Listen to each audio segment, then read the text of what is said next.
There are a lot of people who have not healed from their personal traumas. Like I always say, the things that we're dealing with personally, they show up in how we work. And it's very funny when we think that we can separate our personal lives from work, especially in a time where we're spending more than half of our lives working.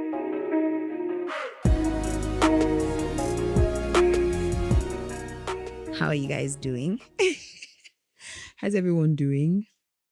I love you guys so much, but this is for hard truths only, truths that compel you to become a better person, because there is no point, having people affirm you if they don't tell you the truth. Anyway, something has become very mainstream where there's a huge rise or incline in how people tag certain organizations or styles of management toxic or difficult.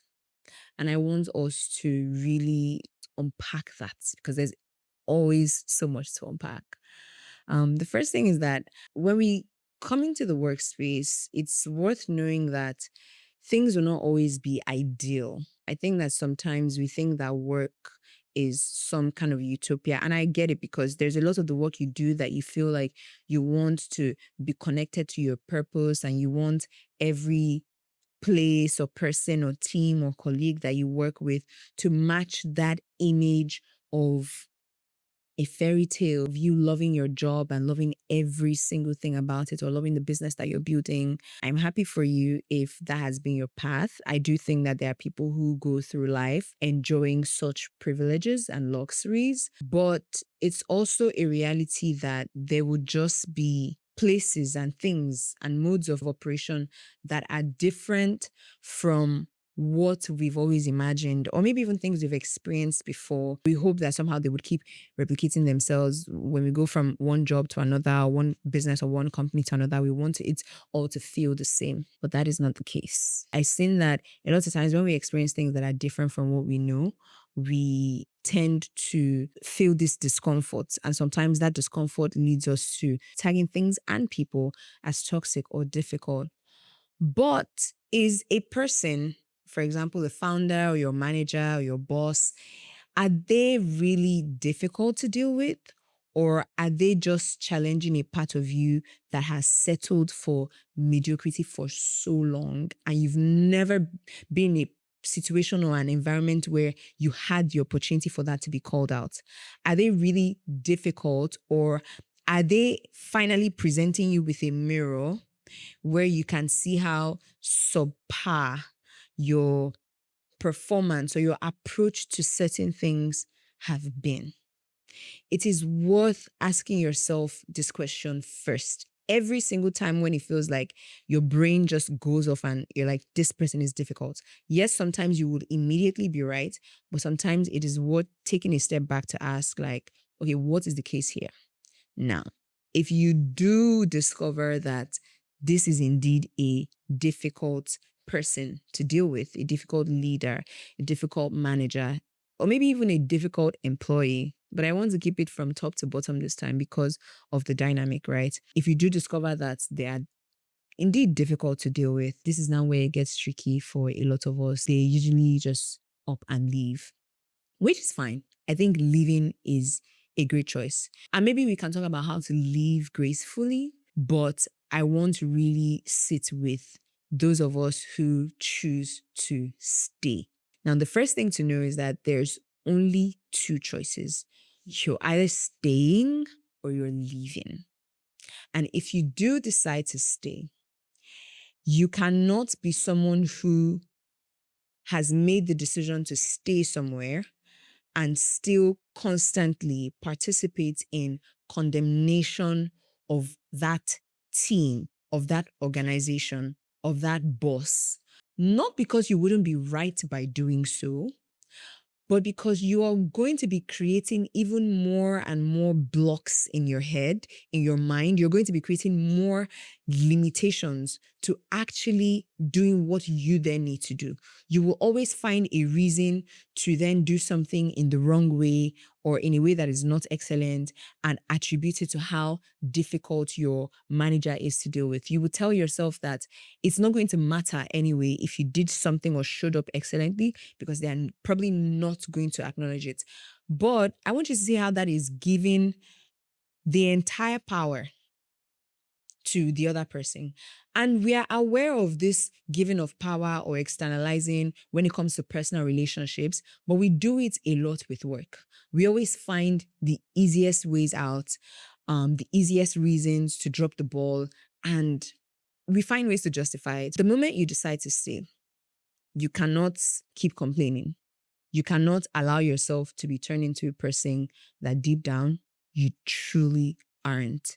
It's just like the popular saying, you can't shit where you eat and expect it not to smell. So you can't eat where you shit and then complain of a runny stomach.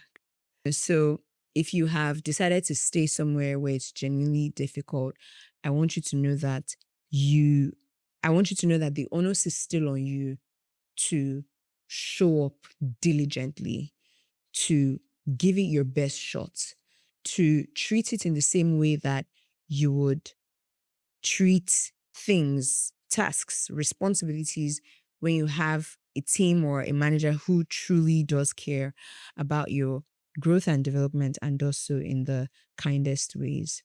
When you find yourself dealing with difficult people at work, one thing that you must understand is that you cannot internalize all of their opinions or feedback about you or your work, especially if they never take the time to walk you through and explain things that you can do better, gaps that you can close quicker. Then it's also very pointless to internalize everything that that person might have to say to you.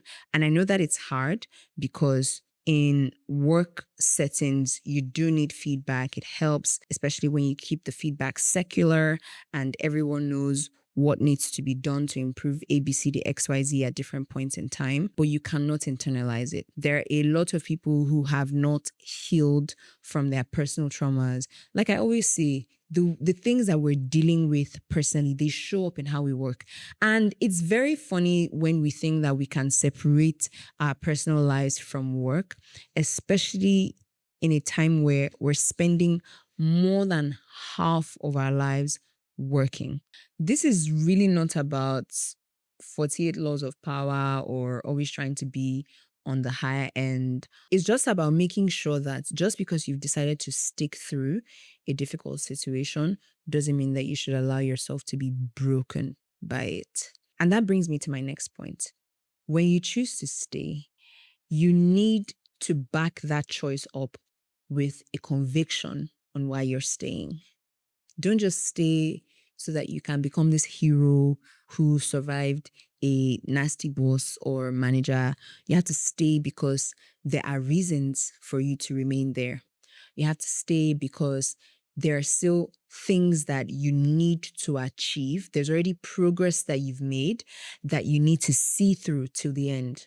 You have to understand what exactly is it that you're trying to get out of that experience. And as you go through that, you also build the thickness that your skin needs to become a stronger person for your next opportunity. By the way, this also goes both ways. So not only bosses or managers can be difficult. I personally have dealt with difficult employees who just have nasty attitudes. They're not willing to adjust to really fit the culture that we're trying to build. And in such cases, I fired such people because they literally were starting to contaminate the environment. But I'm speaking of this from this other dynamic because a lot of times the boss has the power or the authority to weed someone out from a team. But as an employee, you have decisions to make. You have responsibilities that you cannot just abandon. You have to be strategic before you exit. And it's more sensitive if I'm being 100% honest. Ultimately, leaving is the easier option. It is the easier thing to do. But when you always leave without getting certain things that you need to get out of that experience or that company, you are going to always remain on the shorter end of the stick. So while you stay, you have to understand that you're not staying to do the company a favor. You're not staying because you're trying to prove anything to yourself. You're not trying to prove to yourself that you are the one who can take the most heat and not break. Like I said earlier, you want to ensure that nothing ever comes in the way of who you know that you are, your identity. When it starts to cross that line, then maybe just up and leave. But you're a stakeholder. This is your life too. You might not be a stakeholder in the business, but you are a stakeholder in the sense of you've given so much time to this, you've given so much energy. And if you're not yet at the point of a breakthrough with getting the result that you want out of your trajectory in a certain organization, you can stay and stay strategically. And once it's time, you bow out gracefully. And I'm happy to have a conversation about how to exit gracefully from an organization, because there's another extreme where people just leave and it becomes this nasty situation. I do think that it can all be avoided and we can just all hold ourselves up to higher standards of working together. Something fun that I want to do is also recommend resources that might help you. I remember when I was dealing with a difficult employee, this was in 2021, and I was really trying to wrap my head around how to just deal with this person, take responsibility for what I could do better, but also learn how to properly manage the situation. And so I would recommend this book. It's called Leading the Unleadable: How to Manage Mavericks, Cynics, Divas, and Other Difficult People by Alan Willett. I believe this would help anyone who is in a situation where they are just trying to navigate how to deal with different kinds of people on the team. I hope you found this helpful. I hope that this frees you and heals a part of you and challenges you to show up even better in the world. So, if that's the case, please share this episode with one, two, three people that you know would need it as well. And I look forward to seeing you in the next one.